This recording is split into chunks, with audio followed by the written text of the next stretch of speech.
Bonjour, bienvenue dans la série Science sur notre science. Nous allons maintenant parler du problème des grands nombres, appelé aussi parfois malédiction des grands nombres. Alors, la plupart des systèmes physiques macroscopiques sont composés d'un grand nombre de particules. Alors, par système macroscopique, on entend les systèmes physiques qui sont à notre échelle, par opposition aux systèmes microscopiques tels que les atomes et les molécules. Si on considère, disons, 1 gramme de matière, typiquement 1 centimètre cube, ou une cuillère d'eau, celui-ci est typiquement composé d'environ 100 000 milliards d'atomes ou de molécules. Oui, 100 000 milliards de milliards. Si vous considérez par exemple la galaxie, celle-ci est immense, notre galaxie, la Voie lactée, et elle contient 200 milliards d'étoiles. C'est encore 1 milliard de fois moins que le nombre de molécules dans 1 gramme d'eau. Donc ce nombre est vraiment considérable. Il est évident qu'il est impossible de calculer exactement le mouvement de chaque atome, de chaque molécule, de chaque particule. Sur des centaines de milliers de milliards, c'est impossible. Rien que si vous voulez noter la position de chaque molécule, chaque particule, la position des 100 000 milliards de particules, la totalité des mémoires de tous les ordinateurs de la planète n'y suffirait pas. Donc, une approche exacte est impossible. Il faut donc utiliser une approche collective qui décrit l'ensemble. La description des gaz ou des matériaux va donc faire appel à des grandeurs statistiques, des moyennes.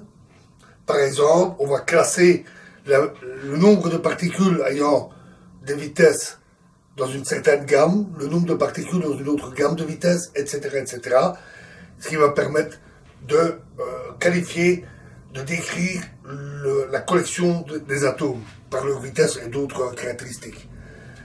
On effectue alors des calculs tels que des moyennes, et ce sont des moyennes purement macroscopiques qui concernent la collectivité de ces milliards d'atomes. Ces grandeurs n'ont pas d'équivalent au niveau microscopique. Atomes, molécules. Ce sont par exemple des grandeurs telles que la pression ou la température.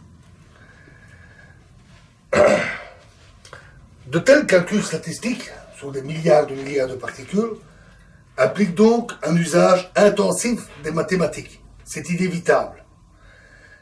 Ça fait appel à la théorie des probabilités, à la loi des grands nombres, etc.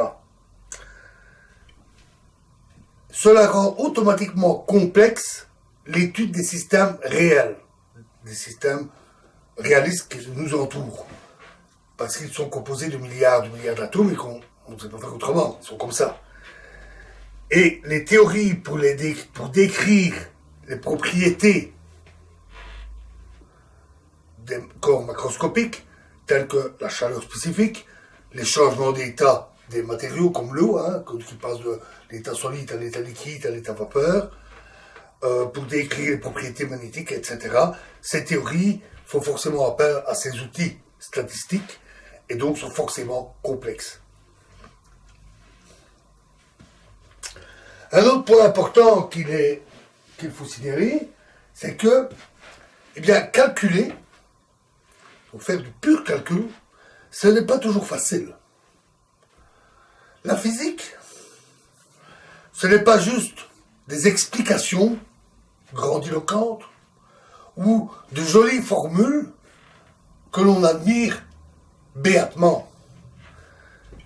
La physique est quantitative et pratique. Il faut résoudre les équations.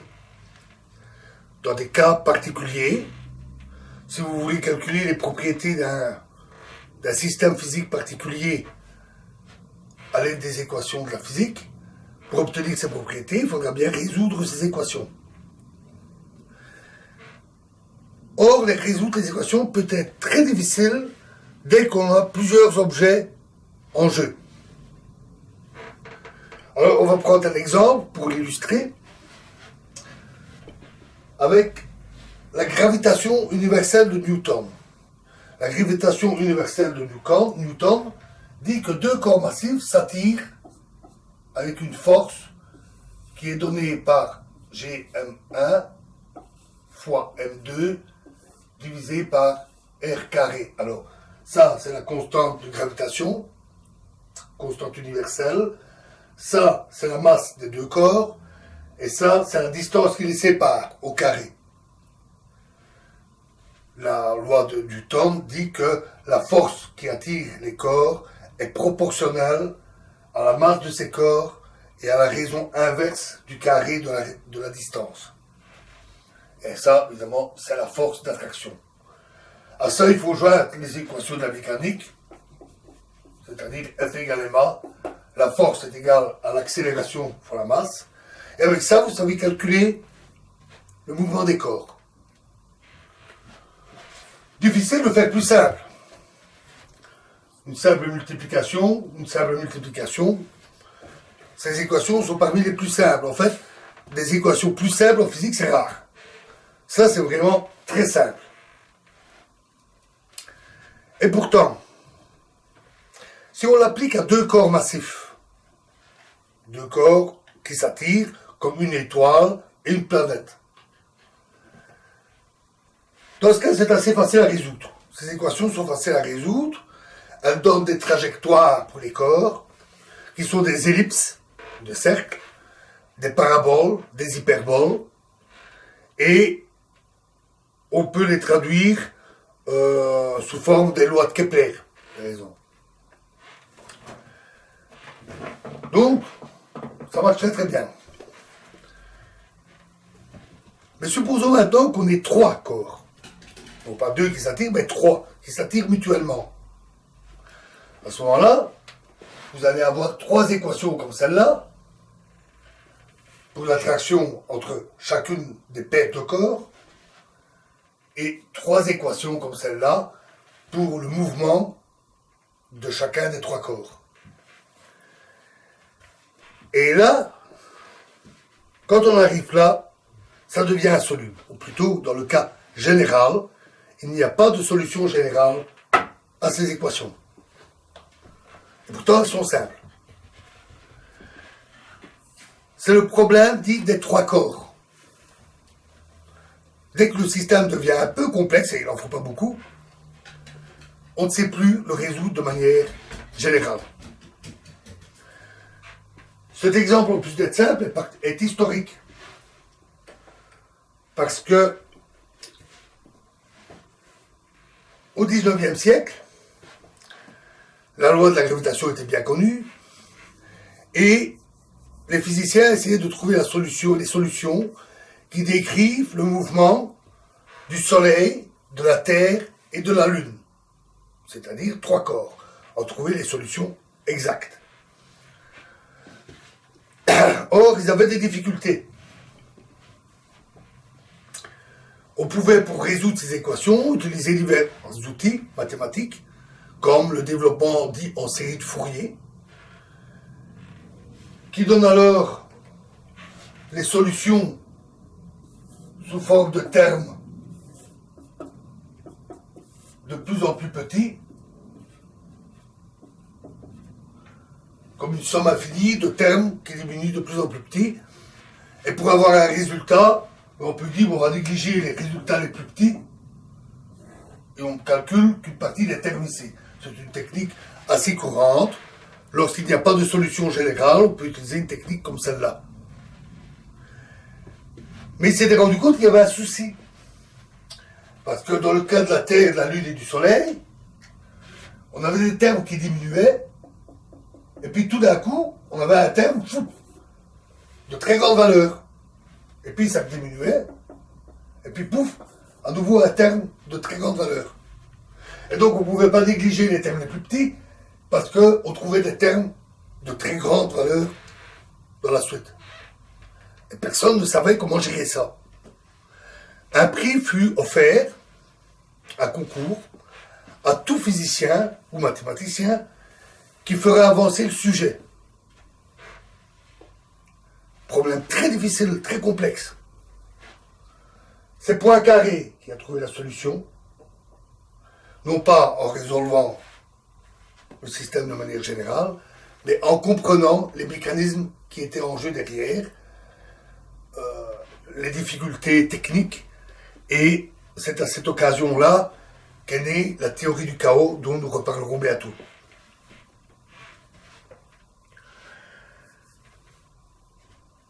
Donc, il y a ces difficultés avec le Soleil, la Terre et la Lune, 3 corps. Mais le système solaire, c'est pas 3 corps, hein. Il y en a des milliers de corps dans le système solaire, qui s'attirent tous les uns les autres. Alors on a encore de la chance, c'est que le Soleil, il est énorme, extrêmement massif, et tous les autres corps sont relativement petits et légers, et assez éloignés les uns des autres, en général. Donc leur attraction mutuelle est pas très forte, et on peut considérer, en première approximation, le Soleil est une planète. Et apporter quelques corrections en ajoutant les effets entre corps comme des perturbations.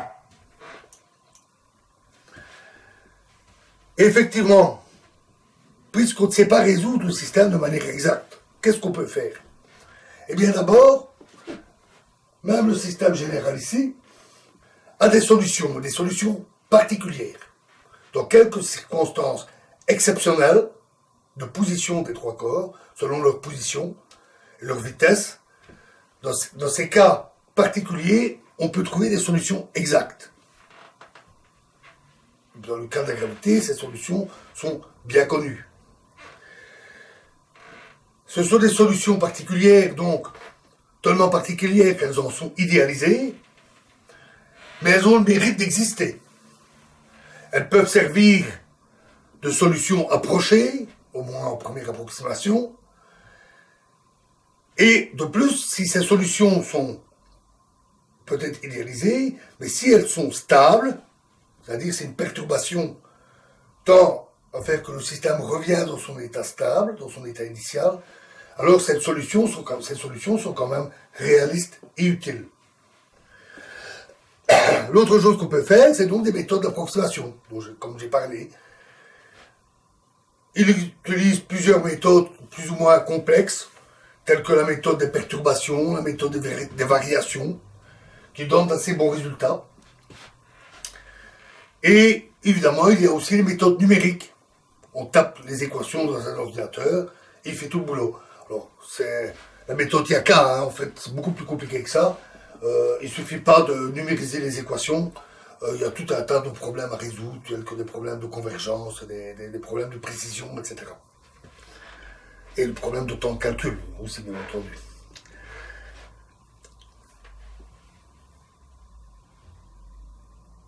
Et ça, c'est un exemple. Mais en fait, comme je vous l'ai dit, les systèmes qui nous entourent sont complexes. Ils sont très souvent composés d'un grand nombre d'entités. Et donc, en fait, cette situation est très fréquente. On pourrait même presque dire que c'est la règle. Les systèmes qu'on peut résoudre de manière exacte, c'est l'exception. Presque tous les systèmes présentent ces difficultés. Un exemple. Calculer les niveaux d'énergie des électrons dans un atome. On sait le faire avec un seul électron, c'est le cas de l'hydrogène. On utilise pour ça l'équation de Schrödinger. Et la solution n'est pas simple à calculer, c'est même assez compliqué, mais on sait trouver une solution dite analytique exacte. Mais prenez seulement 2 électrons, c'est le cas de l'hélium, et déjà ce n'est plus possible. En fait, c'est bien un problème à 3 corps, il y a 2 électrons et le noyau de l'atome. Et dans ce cas-là, il faut déjà les méthodes d'approximation. Et que dire des autres atomes, hein, certains vont jusqu'à plus d'une centaine d'électrons autour du noyau. Alors alors qu'on a déjà des difficultés avec 2. Donc, techniquement, les calculs peuvent être très complexes. Trouver les propriétés chimiques des atomes, from scratch, à partir des propriétés quantiques des électrons et des noyaux, c'est très difficile. On peut le faire, hein. Il faut de gros calculs, des méthodes d'approximation, de gros calculs numériques. Mais on y arrive.